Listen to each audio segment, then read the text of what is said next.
Welcome to Rainbow Dust and Brain Farts, the Neurodivergent Diaries. We're Gareth and Mark. We talk about the messy stuff, the funny stuff, and everything in between. No experts, no fixing, no pretending we've got it all figured out. Expect a wide variety of conversations, unexpected tangents, questionable life insights, and the occasional brain fart. So if your brain is a little spicy too, you're in the right place. And let's see where today's brain fart takes us. Rainbow dust and brain farts, the Neurodivergent Diaries. So, here we are. It's a start. Gotta start somewhere. Hi, Gareth. Fancy seeing you here. You let this fan in the house. So, I'm Mark. Hi, Mark. You know that I'm Mark. Who are you? I'm Gareth. Hello. Hello. And today we've made the decision to finally record our first episode of something that's been a long time in the making. So welcome to Rainbow Dust and Brain Farts. Brain farts. Before we start, we have a little clock here. And this magical clock will keep us on time because sometimes when we start going, we talk a lot. So we're going to put it on kind of like half an hour. I'll show you. Look, it's really nice, isn't it? But anyway. I picked the lilac. So, Mark, what do we talk about today? Well, I think it would be useful if people actually knew who we were to a certain degree, which is always a bit of an open question. Anyway, who am I? Like, I am 46 next month, and I'm not entirely sure that I know the answers to that question fully. But the things that I do know is that I am Mark. I know that. I know that I am 46 next month. I know that I've been living in Spain for... This is my 13th year. 13? Yeah. When did you move here? 13 years ago. to 2013. Well. How long have you been here? Have you been here longer than me? Yeah. A year. I moved in 2012. Only a year longer. Yeah, I didn't actually know that we've known each other for about 6 years, haven't we? It's about lockdown. It's about lockdown time. Yeah. Weird that that's like a bit of a sort of marker in time. It's like, oh, it was before lockdown, it was after lockdown. Okay. But it is, it's crazy to think, like, this time 6 years ago, everything was very different. It was. So, yeah, let's talk about lockdown right at the start. That's a great thing. This is what this is all about. But yeah, no, yeah, absolutely right. So I have been working as a drag queen in film. A drag queen? Yes. That's my actual job.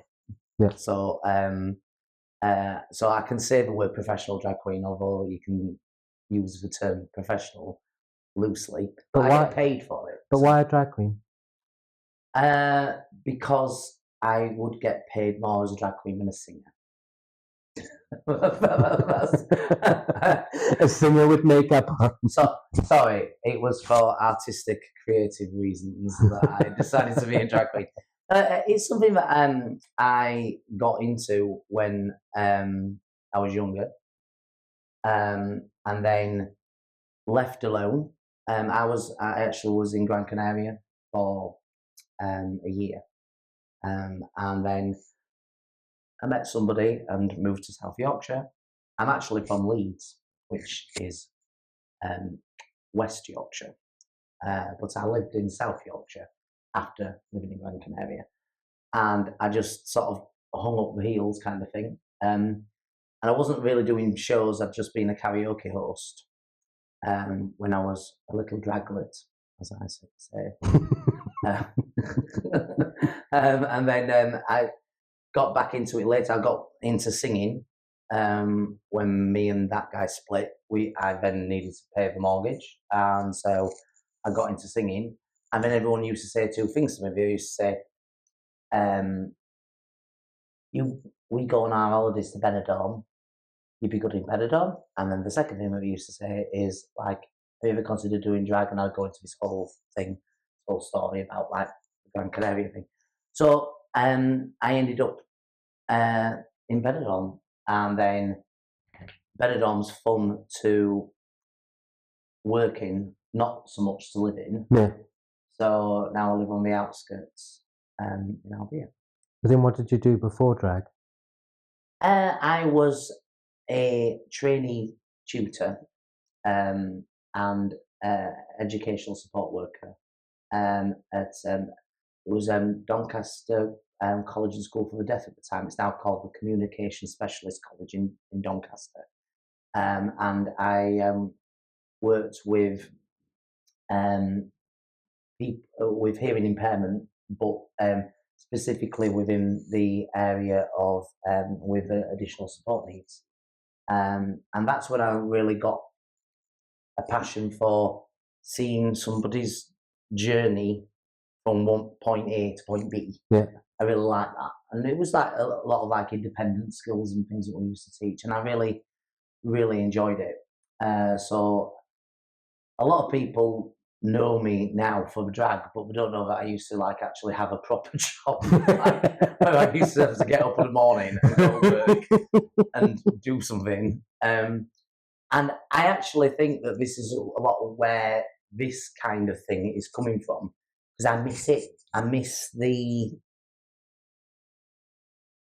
like being able to help people bring something out in them. And I've been doing a lot of considering and thinking about like what's next for me, because I'm not going to be this pretty forever. Look to the camera. Look to the camera. I'm going to be this pretty forever. So I need to think about what's next for me. And so I've ended up going back to where I was before. So anyway, what about you? Who are you, Gareth? I just want to check that I pressed record. Can you imagine if but this is like my panic station. I did press record. Okay. Do you have to sit in exactly the same position?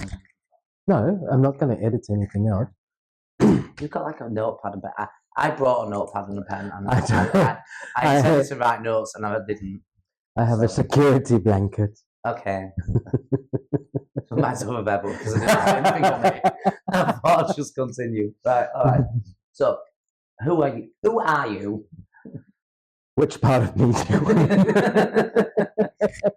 Like we said at the beginning, I'm Gareth. Yeah. Nice to meet you. Yeah. What does being Gareth mean? I think. What do people know you for? So people know me for the drag. What do people know you for? Definitely not for the drag. No. Although that has happened, that is. We'll come to that later. Yeah. Well, I live in Spain as well, obviously, like we've spoken about. I run a health retreat, so most people know me for the retreat. Yeah. But more specifically for the retreat, through the retreat, they know me for the cooking. So it's always, in the last decade or so, it's been my job, so to speak. My side of the retreat is the cooking. Yeah. But it's not where my true passion lies, if you know what I mean. So like you say, you love doing drag, but you also miss seeing, the journey that people take. And for me, the thing that I'm most passionate about it is kind of like helping people understand the brain farts. Because, my challenge in life has always been to kind of like find a way to make peace with my mental health, because I've had like mental health problems for a long time. Since I was a teenager. So that was a long time ago. That was a long time ago, probably about 23 years. No, but it's Sorry to interrupt. Mark is not going to be pretty forever. I am not going to be young forever. But we can pretend that we are right now. I've interrupted your flow. Yeah. Did I even have one? I don't know. Did you press the timer? Yes. Okay. It's going. So yeah, for me, that's kind of like who I am. Like I'm just a guy who wants to help people at the end of the day. Yeah. And whatever that means to them, you know, mental health is my favorite topic in the world, because I think it's one of the things that people take for granted, but they never really talk about. Yeah, it's one of the things that I've connected with you on. And the reason that we're doing this is that we realised that we have a lot of conversations that what I said to you, I'm sure you'll remember, is that like I think that there's a lot of loud voices out there in the world, and some of them are very divisive, and I think that the world is very divisive at the moment. And we both want to share some of our experiences, not maybe going like, I've got this all figured out and this is all great, but because that is not the case. But sometimes we recognise in each other, I'm sure you'd agree, we recognise in each other that sometimes when we shared on our own projects, because I've got a community I'm trying to build called Neurospicy Thrive, and that's all about neurodivergent. And I realised that I was only wanting to show up in that situation when I'd processed something and gone through it, and then gone, this is what I've learned. And then we both said that we actually recognised that when we're in it, or when we're going through something, sometimes that's when something's most relatable. And born from that, the idea is like these conversations matter. Yeah, these conversations matter, and what more natural way than us both sat on a sofa chatting? Yeah. And sometimes we will both be maybe quite humorous, and then sometimes things are a bit heavy, and sometimes and the idea behind this is that it's going to be all of those things. Because it's like you say, like, and like what I was talking about before, like mental health is something that everybody has. Some people need to work harder on it than others, because like what you were saying, you know, some people are neurospicy, some people have brains that malfunction.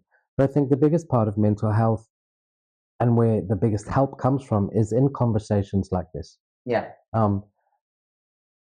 I used to think that I had to be fixed and that everything had to be balanced and that I wasn't allowed to have like really, really bad days in order for me to talk about this. Yeah. So like what you were saying, sometimes I would have a bad day and not talk about it, and then 3 or 4 days later say, oh, this is what I went through.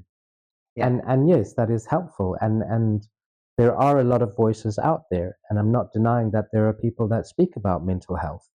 But one thing that I've found is that you get a lot of celebrities that talk about mental health, and they have these platforms when they can share these messages. And while they are helpful, they're quite a bit removed from us, if that makes sense. So it can be a little bit difficult sometimes to make it relatable. Yeah, exactly. And that's why, like, I want to do this. I want to find someone who I have common ground with, but also that sees things from a different point of view. So both of us have our own mental health challenges. Both of us have our own, you know, you from the ADHD and that kind of stuff, and me from the bipolar and the schizoaffective disorder, you know, but there's a common ground. Yeah. We want someone to talk to that's not going to judge us, that's going to listen, that's going to laugh at my jokes that I think are really fucking funny, and that we can say, okay. Yeah, I think that's really cool. I did forget what I was going to say instantly. Like instantly. Brain fart. Yeah, that's fun. We could do like some little thing, like a little. Oh, I'm going to write a note. Prop for brain fart. Because that's what happened. Then I was just like, yeah, I've got something to say about that, and it literally fell out of my brain straight away.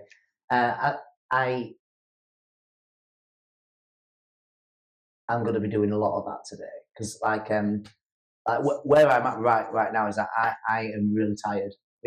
I'm quite happy to say this nearly didn't happen today because I've had hardly any sleep. But I had to balance whether we made all the arrangements and planned for it to happen today.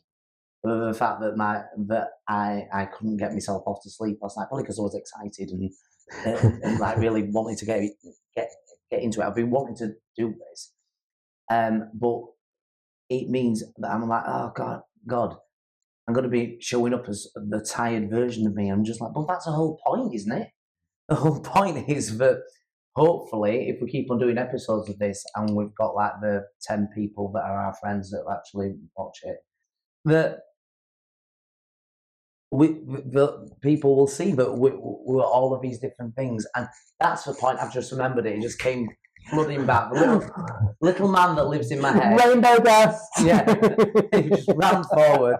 I always envisage that I've got like I refer to the little man. So if I talk about the little man, I've got like a little man that sits at a desk in my head.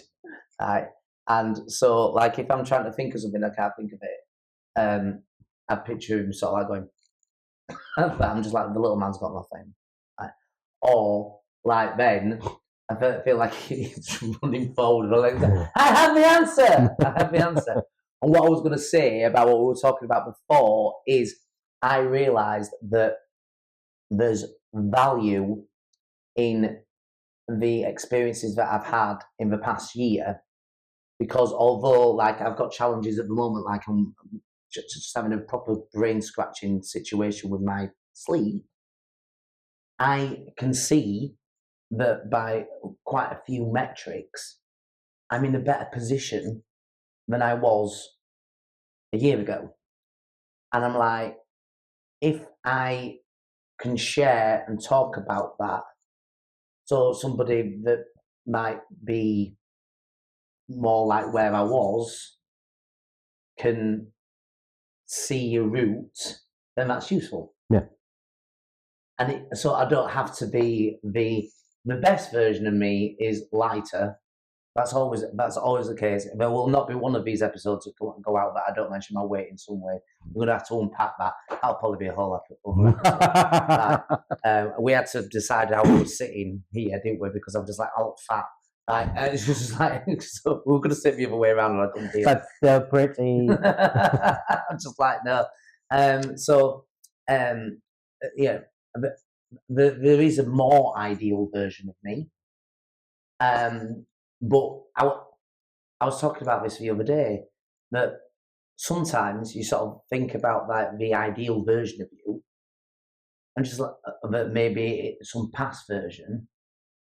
And what I said the other day, I can't remember where or how, was like, yeah, but at some point, that version of you that you think's great, drop the fucking ball. Yeah.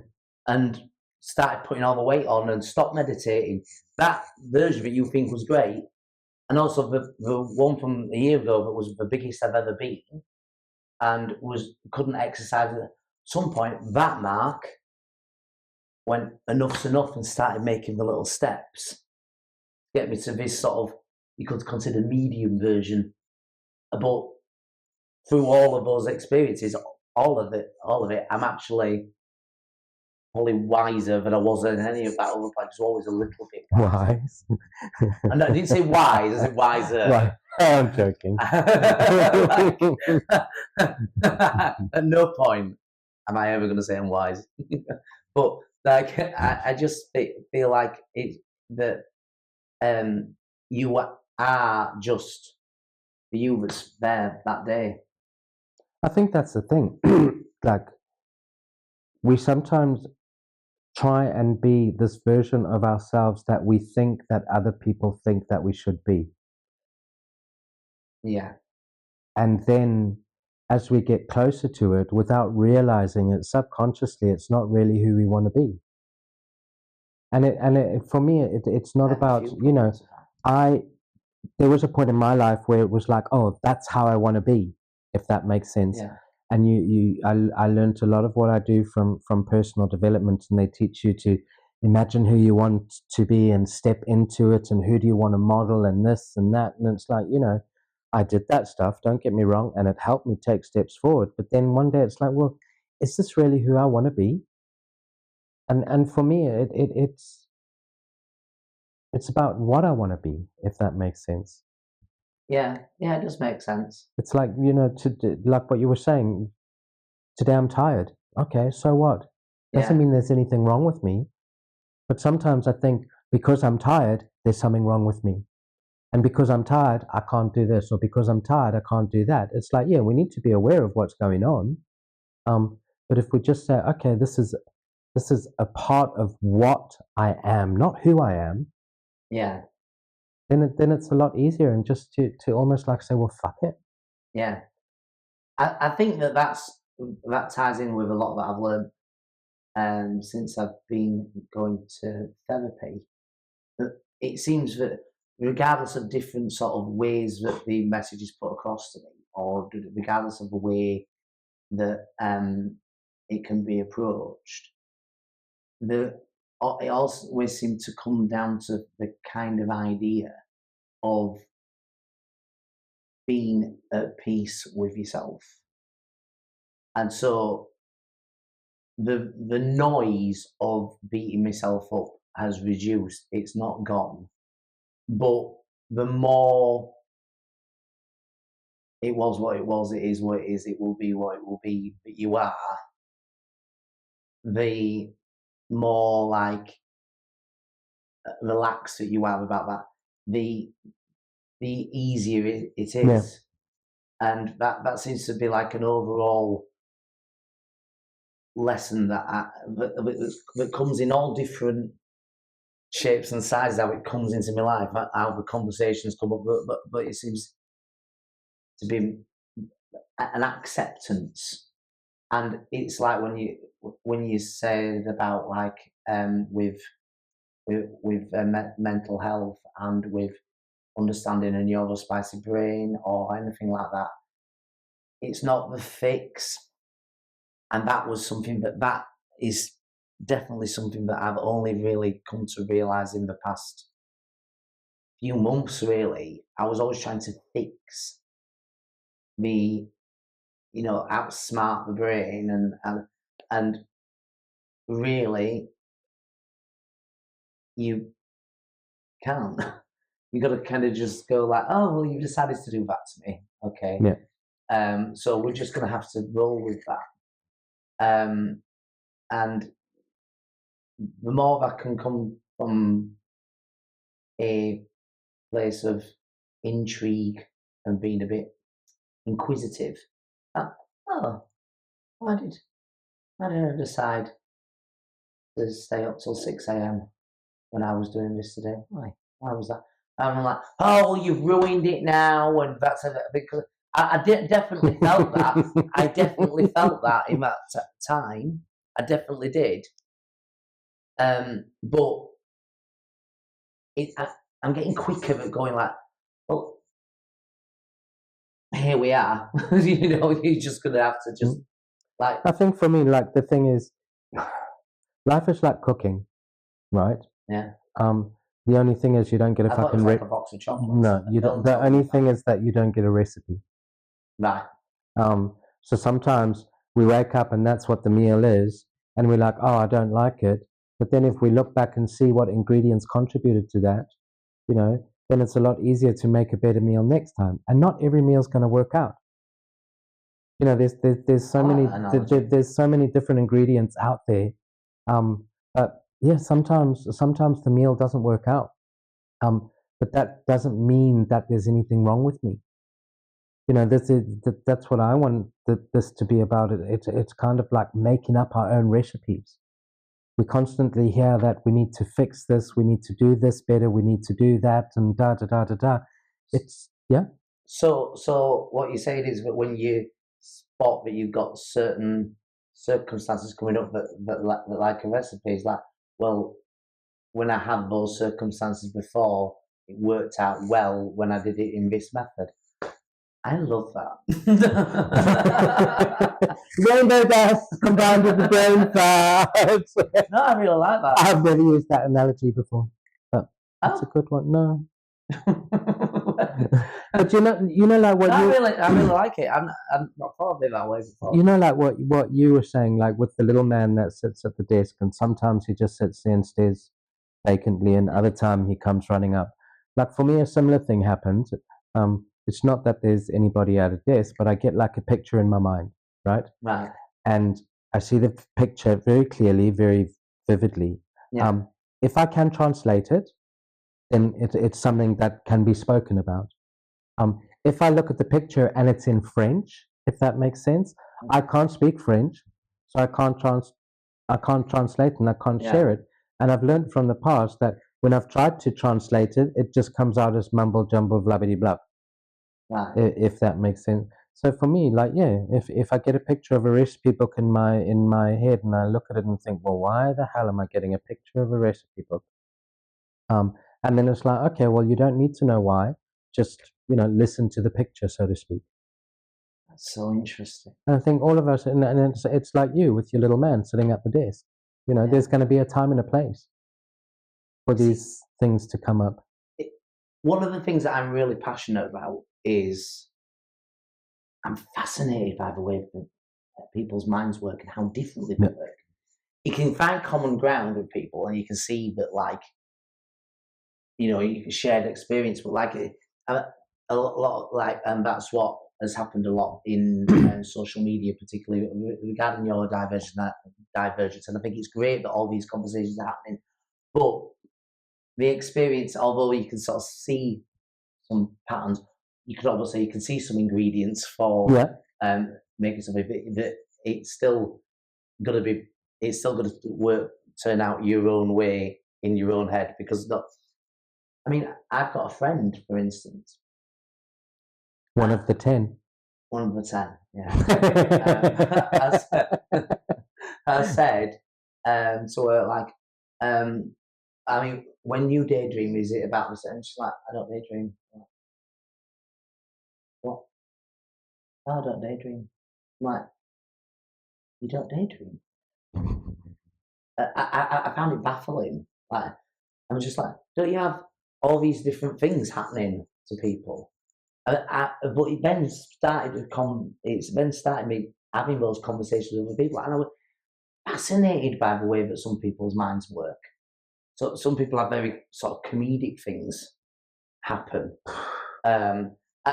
I know a friend who said that he sometimes just imagines that, like, if somebody's getting on his nose or something, that like some big thing just comes and goes Kung Fu Panda. and just something like in the back. Kung Fu Panda.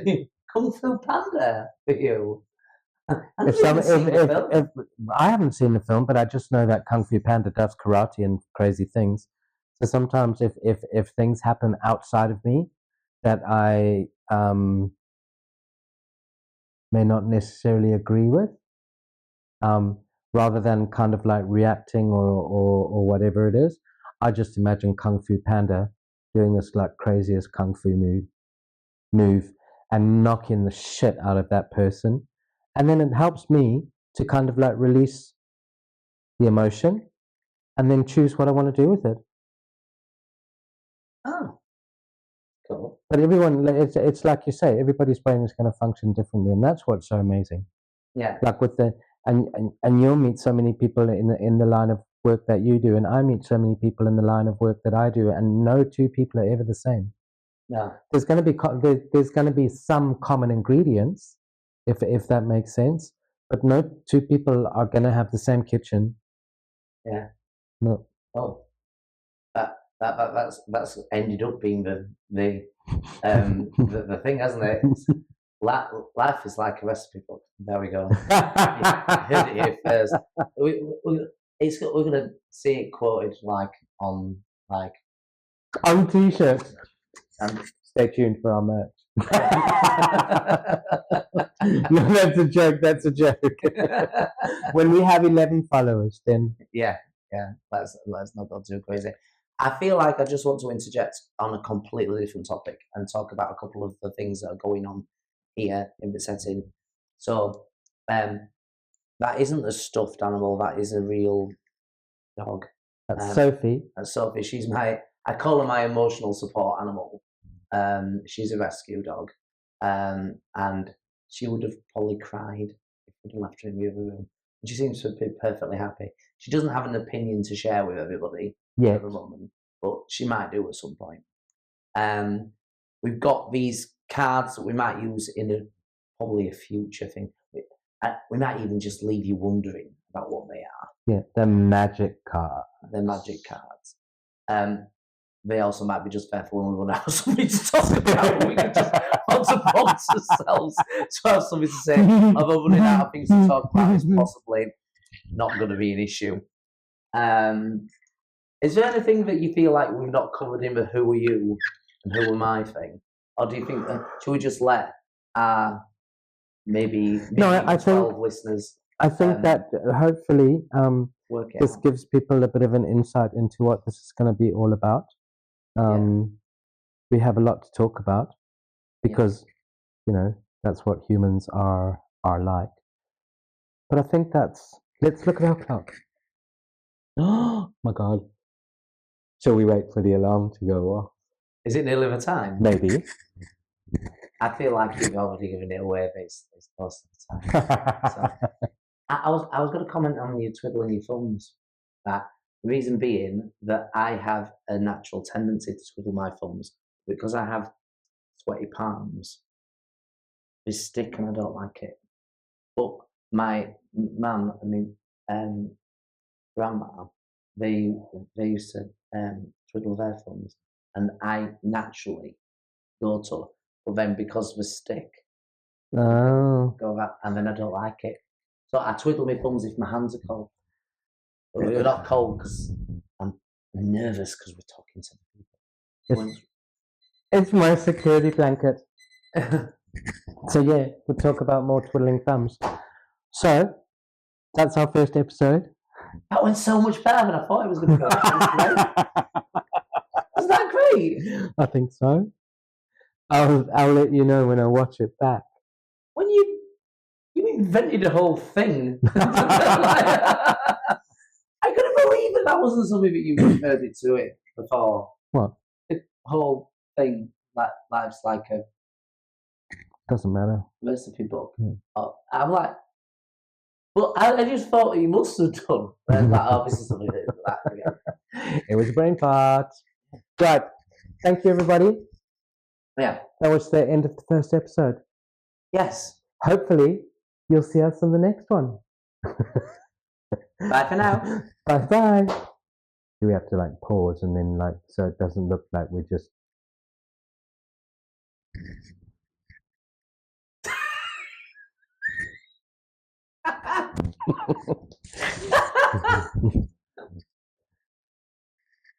Rainbow dust and brain farts, the neurodivergent diaries.